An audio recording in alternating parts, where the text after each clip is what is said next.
2025 December 12 കരിങ്കുളത്തെ സുഹൃത്ത് കുമാർ സഹായരാജിൻ്റെ സഹായത്തോടെ scuba കൊച്ചിനും friends of marine ലൈഫും ചേർന്ന് ഒരു കടൽ യാത്ര നടത്തി. അന്ന് ഞങ്ങളെ കടലിലേക്ക് നയിച്ചത് കരിങ്കുളത്തെ നെൽസൺ എന്ന കടൽപ്പണിക്കാരനാണ്.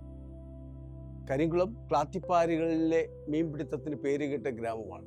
ഒരു ക്ലാത്തിപ്പാരിലേക്ക് ഞങ്ങളെ എത്തിക്കണം എന്നുള്ളതായിരുന്നു ഞങ്ങൾ അയാളോട് ആവശ്യപ്പെട്ടത്. പക്ഷേ അന്ന് അയാൾക്കൊരു ചെറിയ അബദ്ധം പറ്റി.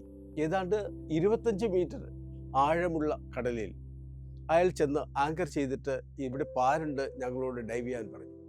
ഞാനും സ്കൂബ കൊച്ചിനിലെ ഡൈവ് മാസ്റ്റർ ബിനോജും ചേർന്ന് ഡൈവ് ചെയ്തു.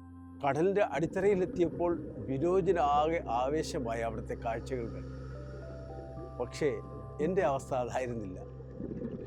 1980കളുടെ അവസാനം തിരുവനന്തപുരം ജില്ലയിലെ തീരഗ്രാമങ്ങളിൽ പലയിടത്തും PCOയുടെയും സിപ്സിൻ്റെയും സഹായത്തോടു കൂടി ചെറിയ ചെറിയ കൃത്രിമ പാലുകൾ നിർമ്മിക്കുമായിരുന്നു.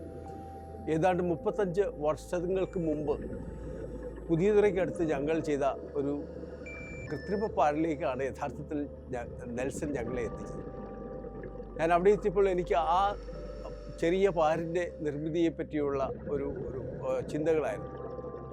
3 സ്ലാബുകൾ കൂട്ടിക്കെട്ടി ഒരു കോൺക്രീറ്റ് മോഡ്യൂൾ ഉണ്ടാക്കി അങ്ങനെയുള്ള ചെറിയ ചെറിയ മോഡ്യൂളുകൾ വെച്ചായിരുന്നു അന്നത്തെ പാല് നിർമ്മാണം. ഇന്ന് തിരിഞ്ഞു നോക്കുമ്പോൾ 35 വർഷങ്ങൾക്ക് മുമ്പ് ഞങ്ങൾ ചെയ്ത ആ ഒരു ചെറിയ നിർമ്മിതി ഇന്നും കടലിലെ ജീവജാലങ്ങൾക്കും കടൽപ്പണിക്കാർക്കും അത്താണിയായി മാറുന്ന കാഴ്ച എന്നെ വളരെയധികം സന്തോഷവാനാക്കി. അബദ്ധത്തിലാണെങ്കിലും എന്നെ അവിടെ എത്താൻ സഹായിച്ചത് ഈശ്വര നിശ്ചയമാണെന്ന് ഞാൻ വിശ്വസിക്കുന്നു.